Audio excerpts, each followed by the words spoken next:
So there are certain parts of the job that aren't exciting, or they're not Instagrammable. Yeah, yeah. Um, and you need to be okay with that. And that takes me to the second piece of advice, which is just discipline.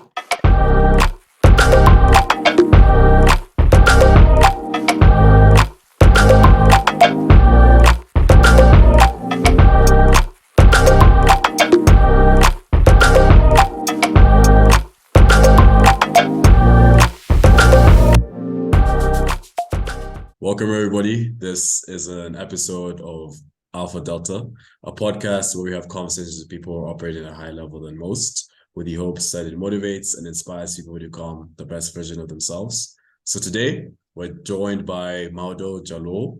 Maudo is somebody that I met last year, towards the end of last year, and it's someone that we've gone sort of become friends over throughout this period of time. But he's someone who's really impressed me in terms of the things that he's done and the things that he's currently doing.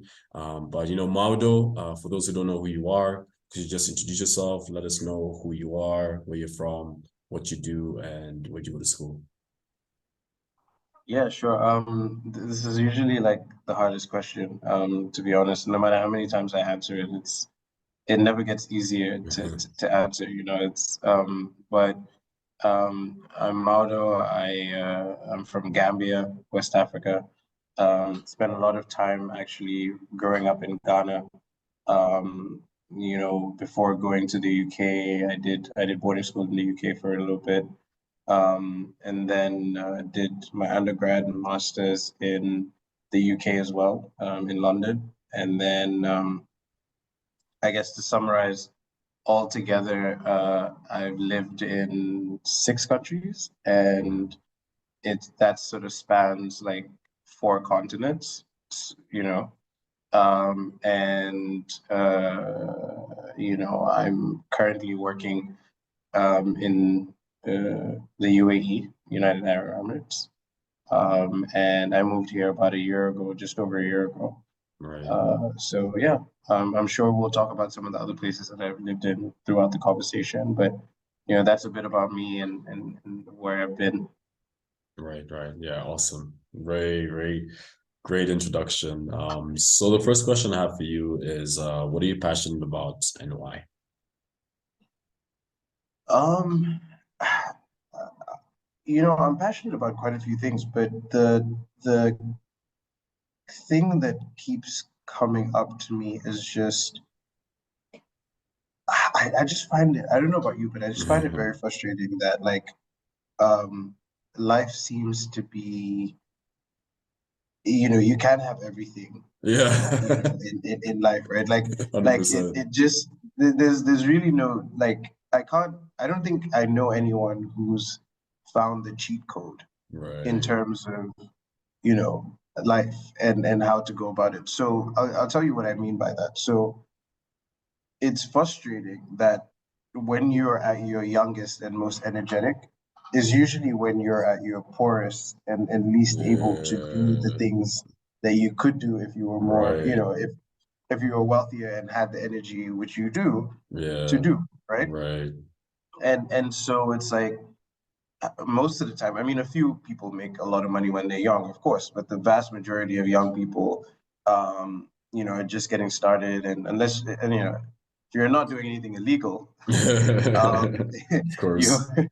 yeah, you're most likely it's gonna take you a while to actually uh, start making that money. And I've always found it really interesting how, um, a lot of the time, the fun things that you want to do when you're young require you to have money, and Yeah, you can't do that. And then when you're old enough, sorry, when you have enough money, you're too old to actually do some of those fun things that you want to do when you're exactly. younger.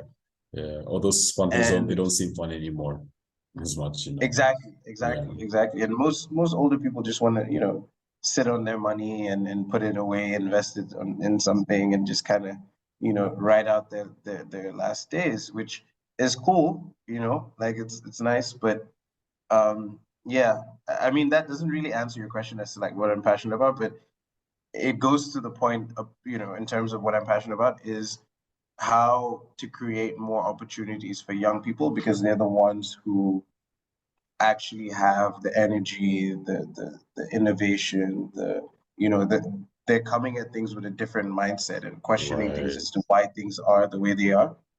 And I always find it frustrating that most of the time as a young person, you have to tiptoe around a lot of things Mhm. until you finally become old enough Yeah. to do those things. And then by then, you're so fully integrated into the system and how things are done that you can actually bring that freshness and that, energy and dynamism that you would have brought, if you were given opportunities earlier. So yeah, I mean, I just think that young people have to take that. You kind of have to Right. just take it. No one's Exactly. You no gotta one's gonna take it. give it to you. It's Yeah, true. yeah, you have to It's take it. Like no true. one's gonna give it to you. I've 100%. I've been in rooms, bunch of conversations about creating more space for young people, but you know, people don't give up good things, right? Like Yeah. you have to take it. So Yeah. for me, what I'm most passionate about is creating opportunities for young people to seize that opportunity to occupy rooms and spaces and generate that wealth that allows them to live more fulfilling lives. Yeah, I like that. I think that's really cool. And I'd actually even add it's like for these same opportunities, it's also just proving your worth. There's an aspect of just proving your worth, especially in a lot of Yeah, those spaces, because I think the last thing for like just anyone in general is like you don't want to just be like you don't want to be a token. You're in a space just because you were young, or you're in a space because you're a certain gender, but it's more of like, no, like I am very competent and high performing individual, and right, and I'm also young, and I'm also this gender, absolutely, and this, absolutely. right? So Mm-hmm. yeah. So yeah, now like taking a step back, I want you to just like walk us through what your childhood was like. Just take us through that whole experience. What did you spend your time doing? What was high school like for you? Just give us that whole journey. Yeah, I mean, this whole podcast could be about that, but I'll try and summarize. So, honestly, I should start out by saying that, I don't have a lot of interesting stories about, my childhood and how crazy it was or whatever. I don't because, um, and I didn't realize this until I grew older and sort of looked back and also spoke to other people about their childhoods. But mine was pretty normal, pretty stable, pretty, you know, um, predictable, really. The only thing is that, I moved a few times in my childhood, like I said, being born in Gambia, moved to Ghana, and then moved to the UK for boarding school, and then I traveled back and forth. My Right. dad was working in Uganda at one point, so I traveled there to see him. So there was a lot of that going on, but I would say that was probably the most interesting thing about my childhood was just those Yeah. those experiences. And I think by all intents and purposes, I was very lucky to um, benefit from a lot of uh, opportunities as a young person to go out and travel, to go to good schools, to benefit from these really unique spaces as well that I was afforded Right. growing up and being around certain people that that my parents' friends and things like that, and learning from them. Um, so I would say generally it was a good childhood. I have very good memories of my childhood, sort of growing up. Things that I used to do, where if I told you, you'd be like, oh yeah, that's fairly normal. Right. So I wouldn't say that there's anything interesting there. I think when it comes to high school, uh, that's I guess where I get my and we've had this conversation, you and I, just casually, but this underdog mentality that I have Right. because in high school, sorry, I wasn't earmarked as the kid that's gonna make waves or the kid that's gonna do X or do Y, right? Like I was very firmly middle of the pack, particularly early high school, right? And I even failed a couple of subjects at some point. And also, even socially, I didn't really stand out. I was just a Right. normal kid that, And I think also one thing, and looking back now, I actually kind of appreciate it because it grounded me. You know, I didn't know that my dad was able to do certain things, that he had maybe a little bit of disposable income, right? Because he Right. didn't show it. And he also didn't really give us that, as his kids. So, we didn't show up every new semester or every year with fresh kicks and, Yeah. new clothes. So in school that mattered. And it's actually still crazy to me when I think about it. We were what, 11, 12, and we knew all the brands, we knew everything about Exactly. this, Yeah. and we would make fun of each other. If you didn't have the new Nikes or whatever, it was an issue. Right. Right. And I remember looking back, there was only one time that my mom actually took like $100 and gave it to, one of her friends that was coming back from America and said, "Oh, get him these Nike Shocks," which Right. were these shoes at the time that were um, a big deal. That was the one time I can remember where I had like the latest shoes, and I came to school and everyone was like, "Yo, your shoes are so nice," blah blah. But Yeah. apart from that, like that's pretty much it. So yeah, so I mean, what really, I guess, so that was more on the social side, and then like I Right. said, my grades weren't great and things like that, and it also, I I don't think that I sort of was an ugly kid, but also I don't think I really knew how to really approach the whole talking to the other, Yeah. gender thing. So it just was a very like basic, mediocre high school experience, right? Yeah. Um, and I think because of that, I kind of left that thinking, oh, there's so many people here that don't think I'm going to amount to anything. I need to prove them wrong, right? Right. But we'll go into that a little bit later. But that's basically how it summarized my childhood and high school. Right. Yeah. Right. That's interesting. All right. So my next question for you is walk us through how you got to where you are today. Just tell us a bit about your career path. What are some of the things you've done? Just walk us through that whole experience. Hmm. Um.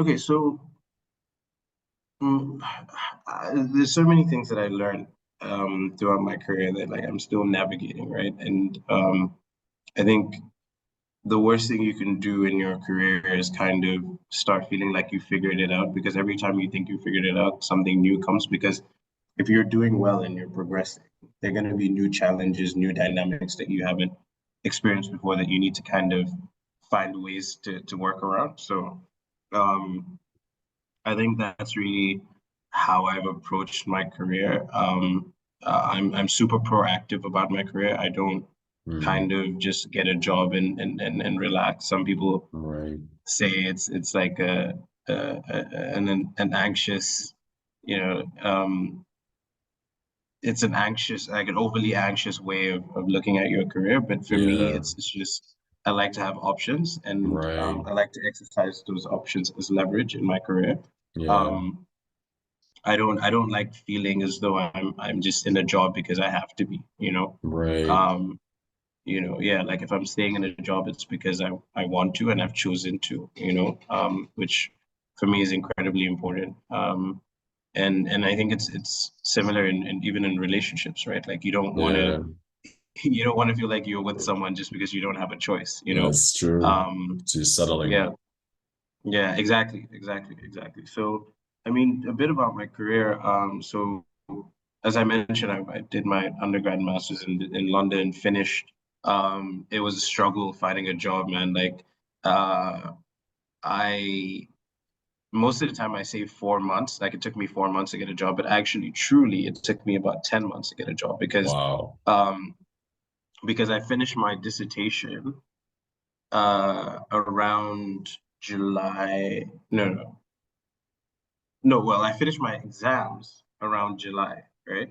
So I Yeah. started applying for jobs around July time, right? In Right. 2017 was Hmm. when I finished my master's, right? And then I was doing my dissertation, but that's, dissertation is something that you do, but then you have a lot of time on your hands. So I use that time to kind of, apply for jobs and stuff. So from about June, July-ish, I'd say about June to March the next year, I was applying to jobs and just not getting them, right?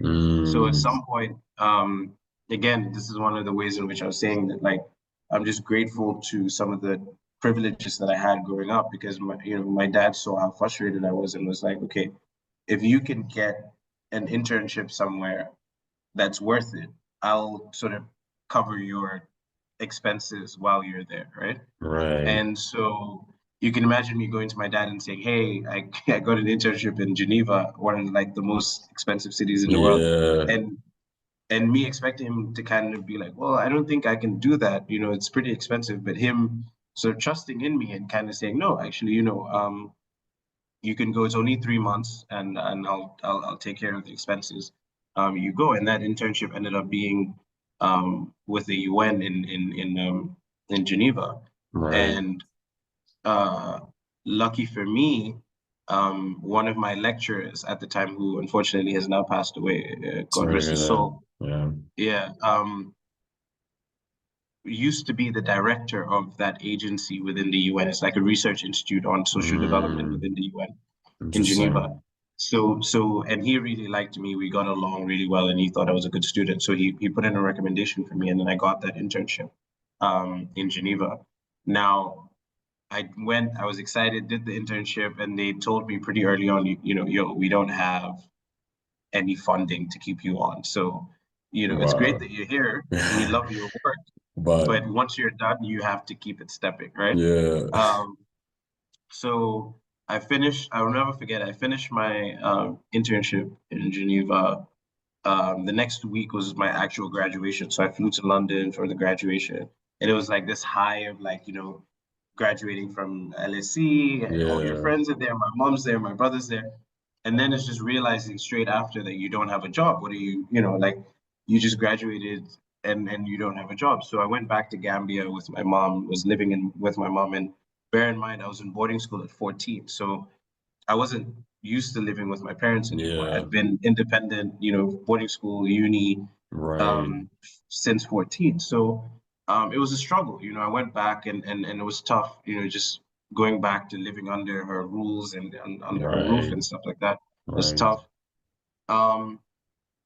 And also knowing myself and knowing where I wanted to go and having that chip on my shoulder, as I talked about earlier, it just wasn't a good mix. And I was in a very, very sort of down and depressed phase of my life. I wouldn't say that it was, I wasn't on a spectrum, and I'm by no means an expert on this. So if I'm not articulating this correctly, I apologize. But on the spectrum, I wasn't sort of, in the deep end, in a very dark place or anything like that. But I definitely wasn't in a great place, right? And I remember I'd like wake up and stare at the ceiling and just be like, and all my friends would be posting about their jobs, and I was just thinking, what is wrong with me? Like, how come, I'm not getting any of this attention, or these opportunities? So, as fate would have it, I'll speed this up because I don't want to spend too much time on this, but during that time, I started to think, okay, maybe I'll just take a job in Gambia. I mean, it's not great. It's not a great start, but at least it's something, because I just don't want to be at home all day doing nothing, which is what I was doing for the first 3 months of being in Gambia.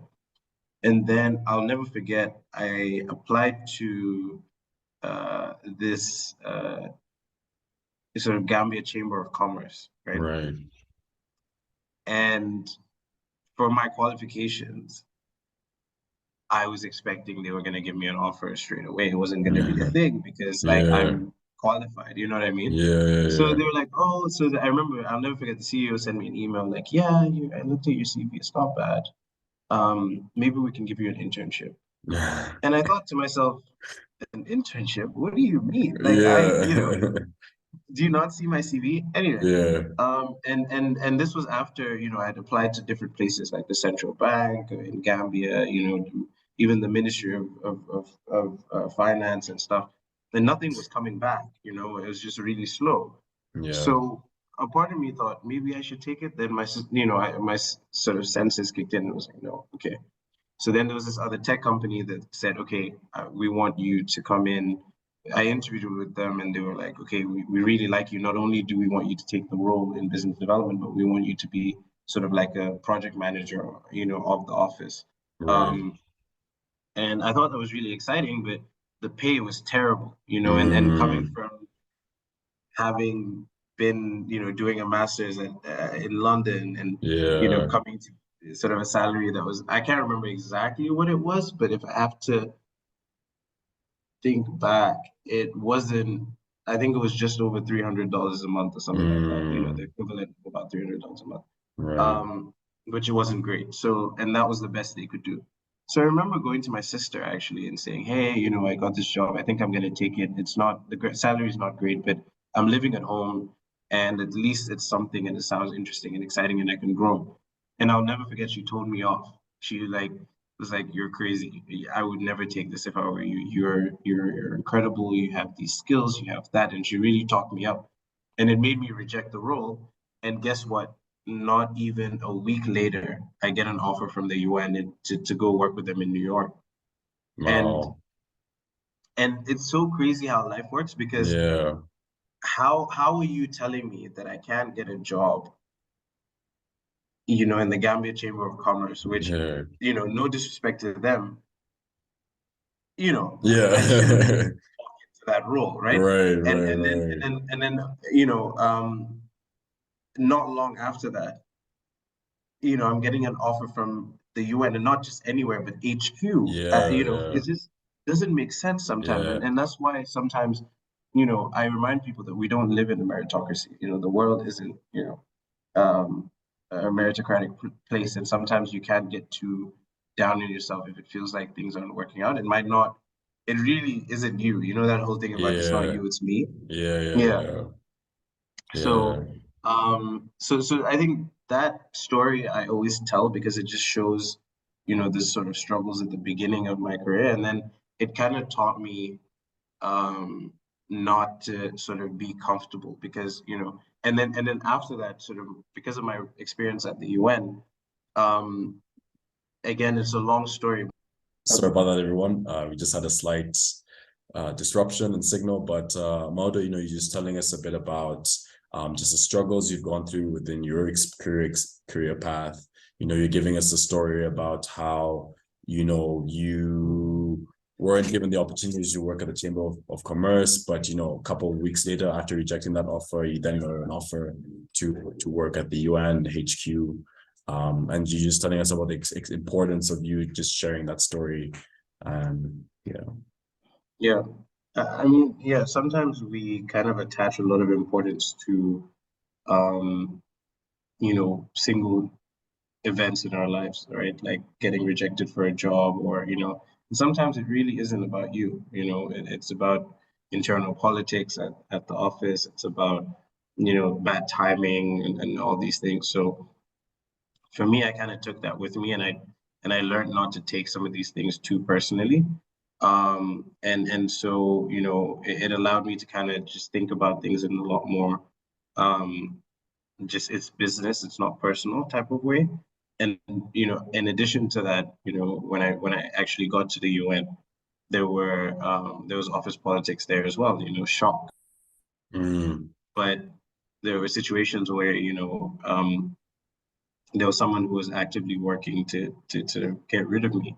And that those experiences kind of set me up for this trajectory that I've been on where I don't get complacent in roles and also I'm very proactive and I've adopted this, you know, it's not personal. You know, if I was to get fired today, I wouldn't take it personally. I would just say, you know, it is what it is. You know, right. it's the world, it's the job market. You know, Yeah. so yeah, so that's just a bit of you know how I got to where I am and you know my career and some lessons that I learned from it. Yeah. Yeah. That's very interesting. I think like the biggest thing I learned from just you sharing your story is just that thing of that, like, you know, you have to sort of understand that things happen and like you have to just disassociate like the way you feel about certain things, like be it whether you get a job, whether you get fired, whether you, like they're just things that are just out of your control. I think in like this the book is it like Seven Habits of Highly Effective People, like that very popular book. It's like they have this concept of like circle of influence and circle of concern, where it's like circle of influence are like things I think where that like you can actually have a direct impact and direct control over. And circle of concern are things that you just can't change, like the weather or how someone feels about you, and like Yeah, yeah, exactly. yeah. So it's I think you just highlighting just the importance of just focusing more on the things that you can control and less on the things that you can't. It's really important. So my next question for you is what has been one pivotal moment in your life that has shaped your career? And the follow-up question to that is, what has been your greatest achievement in your career so far? The greatest achievement question I can never answer, honestly. It's not even because like it's a cop out or anything. I don't know. I don't spend a lot of time looking back at like my achievements because I don't even know what my achievements are. Like I mean, but there must generally be, speaking, there must be something you can look back on and be like, yeah, that was awesome. Like that was a great thing. yeah, I mean, in terms of that was awesome. Yeah, I mean, there's certain things that you look back at and you're like, okay, I was very fortunate to have done that, but I don't even know if it's like an accomplishment, right? Like, so, one really cool thing that's happened in my career is, uh, well, I recognize that it was during a very difficult time for a lot of people. So, I'm not sort of trivializing that, but when COVID hit, I was fortunate enough to be called upon by my boss at the time to be a part of the COVID response team that the president of Ghana sort of put together with his coordinator that he had appointed, who's this ex-World Health Organization, veteran in the game. I think he was retired at the time and was living in Ghana, and they needed someone to step in, and they drafted him in, and he was kind enough to bring us on to his team, and making briefings and reports and things like that that directly impacted policy at that level, I think was certainly like one of the biggest highlights of my career to date. It wasn't for a very long time. It was just for a couple of months, 3 months, I think, altogether, or a little bit more. But it really, really, I look back on it and I always think, wow, like that was really cool, because in terms of the industry that I'm in, that's essentially the holy grail of being in this industry, is being able to provide insights that improve the lives of people, and Right. then in this case, protect their health and provide policy advice that actually impacts people's lives. That's really the holy grail. So hopefully I work on something that rivals my career, because I certainly don't want to be telling this story to my grandkids and without having ever topped it. But so Yeah. far, it's definitely the biggest one. There was another part to your question. Yeah, the first part was pivot. What was one pivotal moment in your career that shaped your career? It's one pivotal one in your life that shaped your career. I would say leave the UN and join the Tony Blair Institute Okay. about 18. Um, I decided to leave, and the reason I say that is because that was, so for a lot of people who don't know, most people that join the UN stay for a while, right? Like it's one of those jobs that you kind of take and you kind of, it's a fairly comfortable job, and it has its benefits and things like that. Right. So I would definitely say leaving the UN to go to the Tony Blair Institute. Sure, that was the most pivotal point in my career. My next question is, what is the biggest challenge you've ever had in your life, and how did you overcome it? See, these, you see how I always struggle with questions that are like about looking backwards, right? Like I don't, Yeah. I'm, um, biggest challenge. It could be personal, professional, yeah, however you want to spend it. I think, you know, one of the biggest things that like no one tells you about growing up is that it happens all of a sudden, and now you're making all the decisions Right. in your life, right? And lucky for me, I guess, being because I had that experience of going away at 14 and being in boarding school, and you know, you kind of get used to kind of doing that to an extent. But Right. then, all of a sudden other things come into it, like finances, relationships, jobs, so on and so forth. And again, thankfully, I feel like I've done a somewhat of a good job of navigating those things. But um, I think one of my biggest challenges has just been the pressure that comes with maintaining that level Mm, of, discipline and um, motivation and so on that right. it takes to perform well, and also, now putting responsibilities on my back and having to provide for people, you Right. know. And I think just one of my biggest challenges has just been adapting to that new reality, you know. It's somewhat of a crazy situation, when you think about it, because you go from being a dependent or on someone else, and all of a sudden, almost overnight, now people are depending on you, Right. and sort of that transition, I think, was a big challenge for me. But thankfully, I think I've navigated it well enough to an extent. Um, I think another big challenge has always been for me on the personal side has been relationships. I've had, um, I think I've had good relationships with people and I'm talking about sort of romantic relationships, right? Right. Like I feel like I've had good relationships, um, but I also don't think that they, they because they obviously they all ended. I'm in a Yeah. relationship now. Right. I'm in a relationship now, but um, and this is by far the best relationship I've ever been in.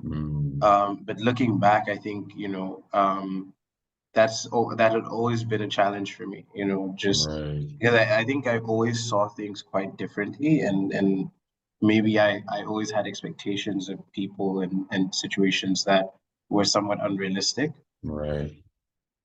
Yeah, for the longest time, the big challenge for me was just maintaining, good uh romantic relationships. Yeah. Yeah, yeah, that's interesting. And like when you think about it, like those previous experiences, they were just like preparing you for the one that you have now. They were more like just like training grounds per se. Like you were learning, trying to figure out like, the expectations thing is a very, very big one. It's like that usually falls Hmm. to why relationships and end in the end. So you're just yeah, it's just like you just figuring things out, like yeah, what you want, what you expect, that whole dynamic. So that's usually always the biggest challenge.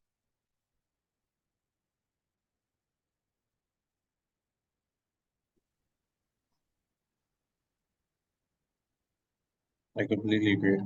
Cool. So the next question I have for you is what advice would you give someone who's trying to do the same things as you?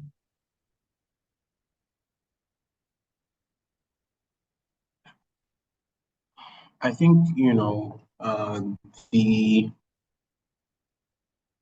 well, first of all, you need to be passionate about your work, right? Because, you know, you're not gonna be excited every day. You're not gonna be, you know,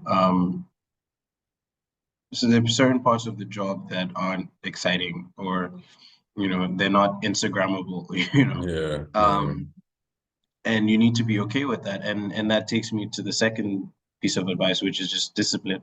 And that's something I'm working on too. mm, I think discipline is key in everything that you do. It's the foundation, the backbone to being successful. In my opinion, it's just having discipline is everything, because there are days where you wake up and you don't feel like doing anything. There are days where you wake up and you literally walk outside and someone tells you to F off. yeah. There are days where I don't know, like what happened to me this morning, where I put my trousers on, my suit trousers on, and I realized they were ripped. Like Yeah. they you just they're just days that are like that. And I think you just kind of have to, through everything, just be clear on where you're going and why you're doing all of this, and just remind yourself of that constantly. It's like, okay, the reason I'm falling in puddles and, like, getting here and spending money, or take, because there's a bigger goal here. There's something that I want to achieve. Something I want to prove. There's money that I want to make. Um, so just be finding what you're passionate about, preferably making it something that isn't frivolous, something that's actually you can make a career out of, right? Yeah. Um, and then just being disciplined about it and saying, okay, this is what I chose, this is what I want to do. I'm going to stick to it, and really, really push. And because I think they shouldn't, but on the whole, I think our generation sometimes feels too entitled and feels like things should be given to them, and like there's a little bit less fight sometimes, I feel, in our generation, where we're not willing to kind of you know fight for the things that we want and believe in. you Yeah. know um Twitter fingers, right? Like, everyone's you know quick to hop on Twitter and complain about something, but like, what are you actually doing on the ground? Like, are you actually Right. putting in the miles and the hours, and the steps that it takes to Sorry about that. I think we're back. yeah, no, I was just saying that sometimes I feel as though there isn't that drive and that you know grit and determination in our generation sometimes, Mhm. to really fight for the positions of power that you want, the wealth that you want, the influence that you want. Those things are very desirable things, and if you know anything about things that are desirable, everyone's trying to attain it. Right. So set yourself apart from those people is literally going to be the difference between you and those people. Yeah. Um, if you're doing what everyone is doing, then you're not gonna um, achieve those things, because no one is going to be exceptional, right? Right. So I think always think about how you can be different. Like, what is your selling point? What are you good at? Beyond everyone else. If you're good at something and everyone's good at it, great, but that's not going to take you far. Yeah. You know. So yeah, that would be my advice. Yeah. That's like really, really good advice. And I actually resonate a lot with like the discipline piece. I feel like that's literally like the one most distinguishing factor between people who are very successful and people who aren't. 100%. It's yeah, that thing you're talking about where like, come rain or shine, you do the job. You spoke about like your suit pants were ripped today. You could have easily been like, I'll take a day off and like get them fixed or something. But you're like, nah, like I still gotta go to work, gotta figure something out.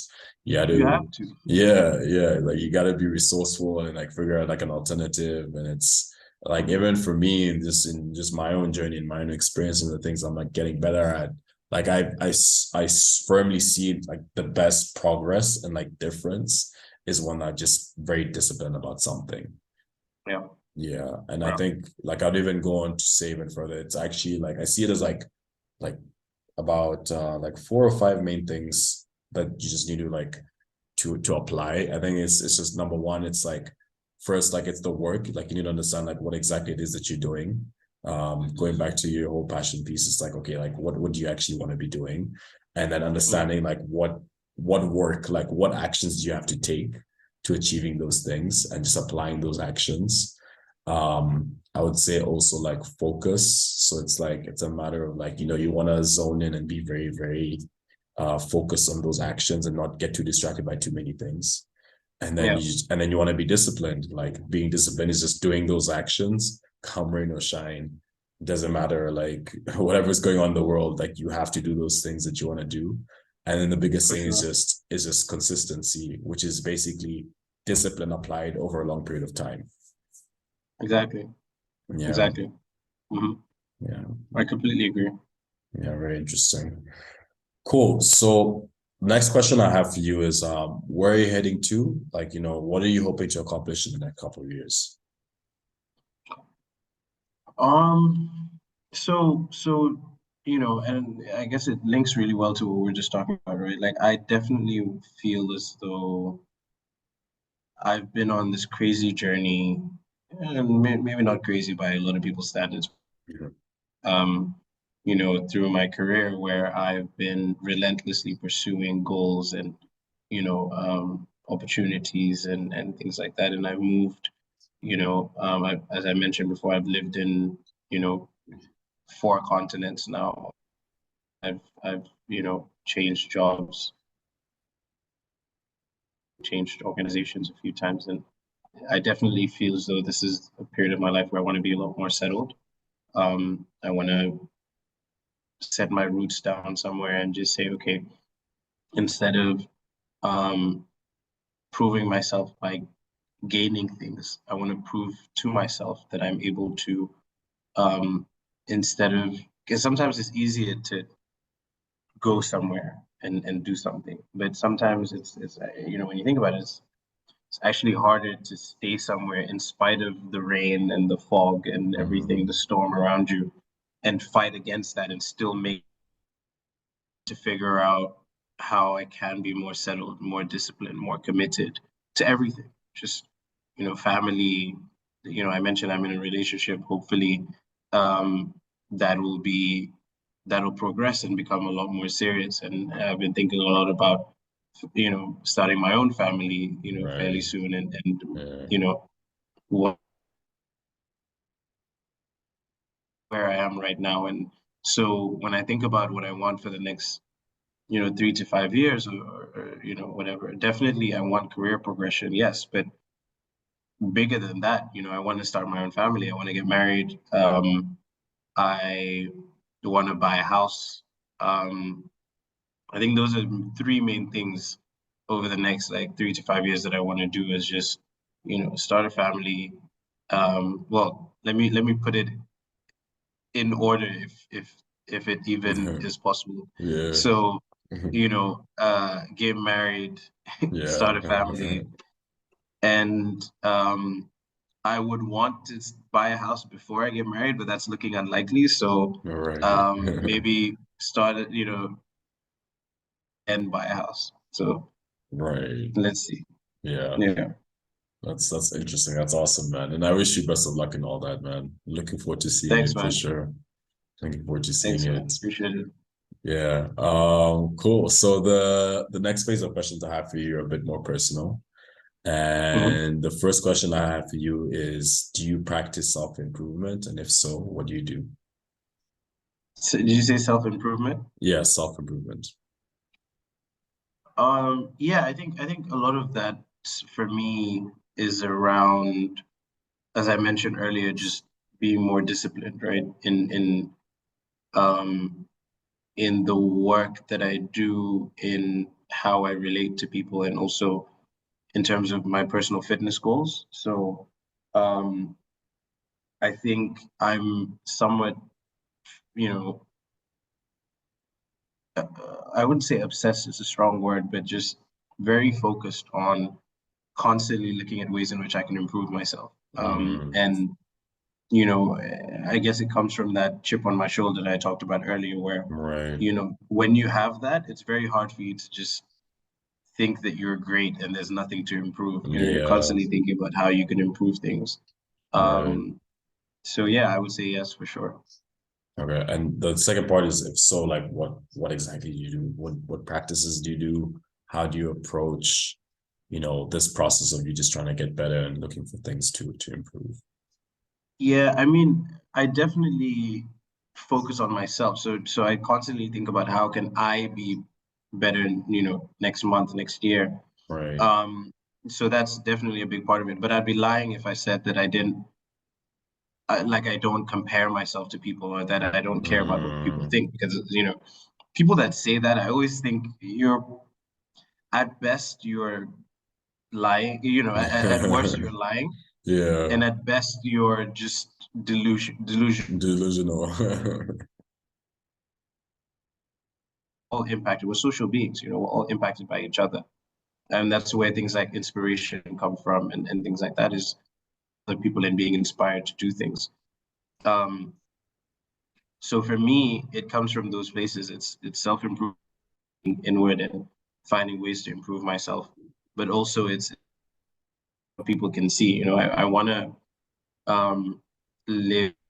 I do care about those things, in ways that I guess I'm willing to admit, and a lot of people these days seem to not want to Mhm. admit that they care about what people think, but we all do.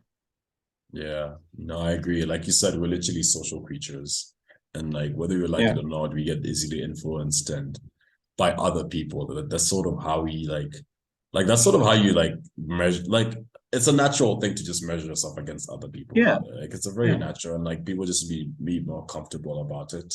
I think where it gets like very toxic is when you obsess and when you like yeah, begin, exactly, yeah, when like you exactly. invest like your whole self-esteem and now you think you're not good enough because you're not the same as this person, but when rather you should be like you should I think, yeah, I think the best advice I got about it is like seeing other people as inspiration and then using that to sort of set the benchmarks for yourself, right? Yeah, And then just focusing, exactly. yeah, on yourself and not trying to like you're not really comparing, but you're more like seeing like what's possible and then just trying to see what's applicable to your life and your own journey and everything. Yeah, exactly. Yeah.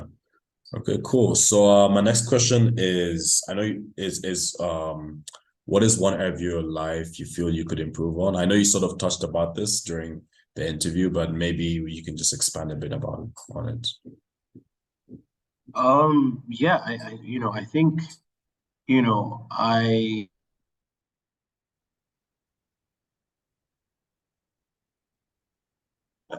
generally I'm someone who doesn't really, the whole, does your stink, right? Mm. You know, um, I I don't think that mine doesn't, right? Like, Mm. um, so I'm constantly thinking about, ways in which things could be better so I'm actually very good at picking out, you know, things that I could do better Mm. and things that, aren't going so well. So I'm very self-aware in that way.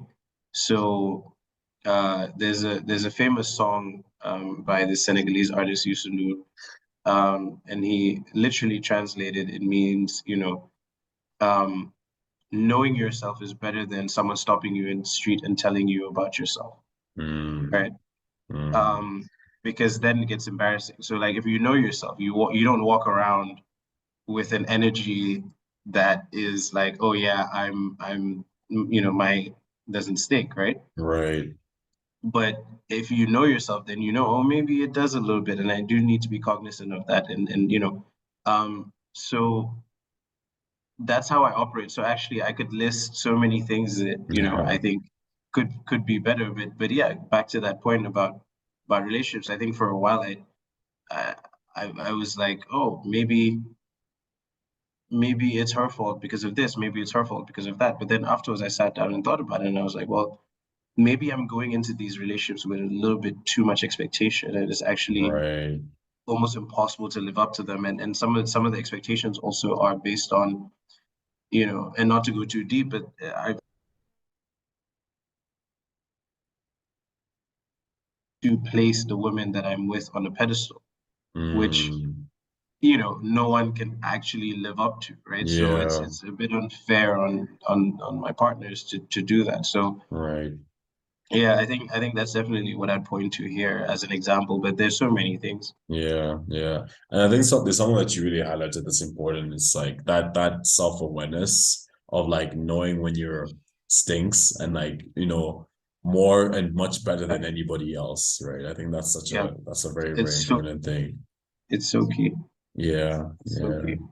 I Like the agree. worst thing is when someone comes up to you and says, "Oh, I think, wow, I didn't think about that. Oh Yeah. my God," you know, to be able to say, "Yeah, yeah, yeah, no, I know, and I'm working on it. That's fine." Yeah, 100%, 100%. Yeah. I will say this though, like sometimes that it does help to get that outward perspective because I think even for us is like as human beings, sometimes you might not see things that people are able to recognize in you, um, especially from people who are a lot more experienced and have a lot, yeah, at a specific field. They're able to look at your experience and your journey and sort of like point at those, at your process and what you're going through and be like, hey, you know, that's something that you could fix and something you could improve on and whatnot. So I think also just other than just the self-awareness piece, I think there is some merit in like having people sort of give you perspective on things that you haven't recognized in yourself as is. Because it's always I firmly think of like there's some things that you know you might be very, very self-aware, but there's some things that you might not you might see there might be like gaps, right, in your own self-awareness, things you might not be able to recognize as areas of improvement. And it does help getting an outside perspective, especially when it comes to like, you know, with things where people have a lot more experience in them. So they're able to sort of like recognize and see, you know, your journey and be like, hey, like, you know, you should be aware of X, Y, and Z, because if you go down that path, this will happen. This is the same thing that happened with Mm-hmm. me. So Mm-hmm. yeah, yeah. Yeah, All right, cool. absolutely. So my next question is, what does being a man mean to you? That's a great question. You know, I think yeah, it's difficult, especially in the day and age that we're in. Current It's political no, climate. yeah, it's almost like it's almost impossible to answer that question without having some mix of toxic masculinity and Yeah, you know stereotypical phrases in there about yeah. you I know actually have my opinions um, about that word that you just mentioned, but before I get into that, like we can, no, you know, I just mean same, right? But yeah, uh I think it's good that some of those things were called out because I'm definitely not, I wouldn't say that I'm the most like I'm that guy's guy that's like super masculine all the time and feels the need to like show that and throw that in people's face, right? So right. I actually think it's really good, actually, that some of those things are being called out and men are having real conversations and being vulnerable and talking about things because way too many men for too long have like kept that in and it didn't really help anyone, it wasn't a good thing for Mm-hmm, anybody. So, mm-hmm, but I think it comes to the basics, just showing up, being accountable, mm-hmm. being to stick your chest out and say, I did that and I'm responsible for that, or I'm accountable for that, or, that's my fault. I take responsibility for that. I think those things are much harder than some of the things with being a man, right? Um, I think it's much harder to do those things that we think are, and, the other way around, because there's so many men that live their lives, till the day they die and they never, sorry, if you've ever had to look at someone that you've hurting you, and you know how Right. difficult that is, you'll know what I'm talking about.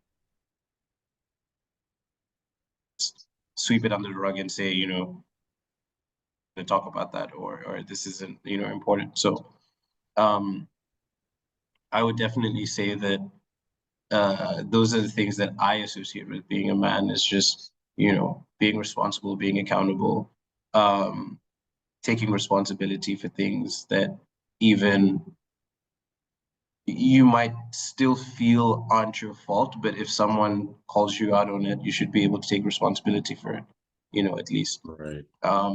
I think there's some things that I would also take from the stereotypical, description of a man around, being a protector, being a provider. I think those things are still important, even in today's, age of, as we strive towards gender equality. I still think it's important for a man, or, man in terms of age, so as opposed to a boy, right? To take that responsibility and say, okay, don't worry about anything. I've got us. I'll take care of us and I'll protect us. And, I think there's something very important about that and that role within a man's life. Right. All right. So my next question for you is, what does being a man mean to you? So, in this day and age, it's always hard to have that conversation without throwing in some things that maybe, are not exactly what we should be saying that men, like, a lot of it is very prescriptive and very stereotypical in terms of, oh, this is what a man should be doing, this is what a man Right. is, Right. but I think some things within that still hold true. I still think it's important to be, I would say that it's like five main things, right? It's being accountable, being responsible, um, taking initiative, um, being a protector, Right. and being a provider, right? Right. And I think those are the main things that you would want, whether you're talking about a man as opposed to a boy, or a man as opposed to a woman. Um, I think those are things that we can all sort of rally around and say, okay, that is fair enough to say that, a man should aspire to those things, right? Right. Um, uh, this conversation around gender equality is an important one, but I think sometimes we miss out on some really important. So as things evolve, have we evolved everything? For example, in emergencies, we still evacuate women and children first, Right. as opposed to, men and children, or men first, So there's still that expectation that men will be the protectors, Right. in situations of crisis and emergency. And even with charities, like there's certain charities that focus on women and children, and providing Yeah. for them. So I mean, even like I'd add to that, even in times of war as an example, right? If yeah, God forbid World War III was to break out, given the current political climate, I mean, it will be mostly men fighting those yeah, wars. Like, yeah. yeah, I mean, even when you look at the situation right now, in Ukraine, which is just, horrifying. yeah, Um, you hear about, oh, some new people have been drafted to fight, and it's the young men, who don't have a choice. If you're a young man of a certain age, in Russia, um, there was an expectation, that you'd be drafted in based on, if your name came up. And around the world, this is the case, where, right, if they need soldiers, they're taking young men. So there's still that expectation. I don't think that is outdated necessarily. And I think sometimes being a protector means being a provider, because if you're going to protect your family and your dependents, you need to provide for them and ensure that they have, basic necessities, but also in times of need, you're able to provide for them so that you can protect them from whatever ailments they have. So there's a lot of things there that I think still hold true. As I mentioned, is I would just point to those five things, as the most important, in terms of defining who a man is. Right. what a man should aspire to. Right. Right. So now, with those said things, how do you navigate life as that said man? Um, More people like that in general, not just men, the world would be a better place because the way I like to navigate life is, I firmly believe that, it doesn't cost you anything to be nice. Mm-hmm. I'm not one of those people that believe that in order to be successful, you need to be, rude to people or difficult or, you need to insult them or make them feel less than or, be overly problematic or confrontational. Um, so I think sometimes um, we need to redefine that and take away the things that almost make men feel like in order to be a real man, you need to be aggressive and tough and, Mm-hmm. always show no emotion and things like that. I think that all of that is very corny. So for me, just if I take those five things, it would make me a man that is more um, positive, Mm. um, more honest, more transparent, Yeah. more willing to be vulnerable, and also uh, a successful man, because in order to be a provider, you need to have some level of success. Mm-hmm. Um, so yeah, that's how I would approach things on my side. Yeah. No, I really agree. I agree and resonate on a lot of the things you're saying. All right. So my next question for you is, what does Alpha Delta mean to you?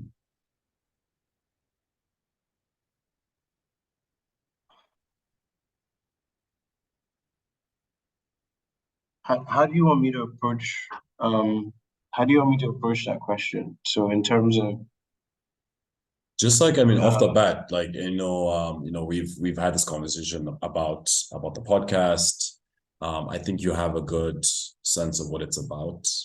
Um, so based on that, like, I'd like to get just your own understanding, um, or at least how you've understood what the platform is about. yeah, I think, there's there's a lot of I talk about it all the time that like there are just way too many podcasts, with people that have things to say and people that don't have things to say, right? And I think finding that niche within the space is pretty tough. But I think what you're doing is you're highlighting people that have a certain perspective that other people can learn from, but it's not coming from a oh, do these three things and you'll be rich, kind of thing. Or, Yeah. it's just, yeah, I think it's just having very real, conversations. And I think your questions are fantastic in the sense that, you're trying to bring out the real in people, not put it. You're just telling us just briefly about what Alpha Delta means to you. Yeah, so I think, I feel there are way too um and there's just way too many podcasts out there, and some have something unique to say, some don't. But I think what you've done that's quite unique with yours is um, that you're urging people to have real conversations about, who they are, where they've been, and where they're trying to go, and things like that. And I think your questions do a great job of teasing that out of people. Um, because your questions really had me thinking, about, looking back and thinking about some of the things that I've done and so on. So, and obviously, as you could tell, I don't do that often, so I didn't have like some, ready-made answer for you. But I think the key thing that you do is just, it's not that whole, typical like culture of, guys sitting down talking about, oh yeah, like, if, things and your life's gonna change, but it's just more like just real down to earth advice about, you know, what you can do and how you can get ahead. So yeah, conversations, and I really enjoyed talking about some of these things as well. So yeah. Yeah, awesome. Likewise. And I think that's essentially one of my goals were is that, like, you know, just having just very real and authentic conversations. Because like I know for me growing up, like, you know, I got really inspired and motivated by like the Bill Gates, the Elon Musk, the Mark Zuckerbergs, but like I always feel those guys were very distant in terms of like where they are level wise. Like I never felt like I could really connect to their story in a way.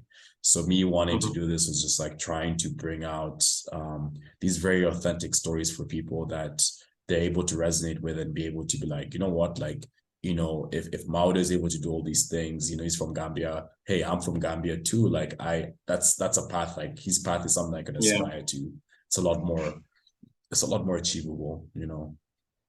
Absolutely. Yeah, awesome. So we've come towards the end of the interview. I think the last thing I have to ask is, you know, do you have any questions for me? I guess one thing that I wanted to ask was just, you know, why did you, you know, pick this way of doing it? Because, you know, I've always wondered how people come to that decision, you know. What is it about having authentic conversations and speaking to people? Are you passionate about it, or is it something that you thought would just be cool to do? Yeah, I think like the thing is like I'm naturally a listener and I'm naturally inclined to have very authentic conversations with people. Like naturally, like when I meet someone, I'm always very interested in learning about them. So for me to be like, it was calculated, like I wanted to do it, it really wasn't. I just went with what felt natural to me. Like even the way I felt the questions, I was thinking like, oh, like it would be interesting to hear this side of the story about this person. Like if I'm meeting them for the first time, obviously, like I wouldn't ask these questions in a way, but because this is an interview, I can structure it that way. Like this conversation is something that I don't know, it would be like 3 or 4 conversations later. Like we have all this knowledge, you know, like it wouldn't be something that I'll just throw on you on the first time. Yeah. So yeah, I think for me to say that it was planned or like it just felt very natural to me. And that's the point of it. Like I think I just wanted to just have something that's very authentic. You know, I just wanted to something that would be very relatable. And the easiest way is to just like get people to just share the experiences, to just be very honest about certain things, you know, the highs, the lows, you know, all the good, the bad, everything. So that's that's how I came about. Cool. Yeah. And keep it up, man. Yeah, appreciate it. Awesome. So, you know, thank you so much for taking your time to join us on this episode. I think the final thing is just, you know, where can people find you, and is there anything that you want to promote on this episode? Nothing to promote really, just, you know, all my social media handles are the same. It's just at Maudo Jallow, all small together, no hyphens, no underscores, nothing, just at Maudo Jallow, on Instagram, on Twitter, depending on, you know, what you like to follow. Awesome. And for anyone watching, I'll add all the social links down in the description of this episode.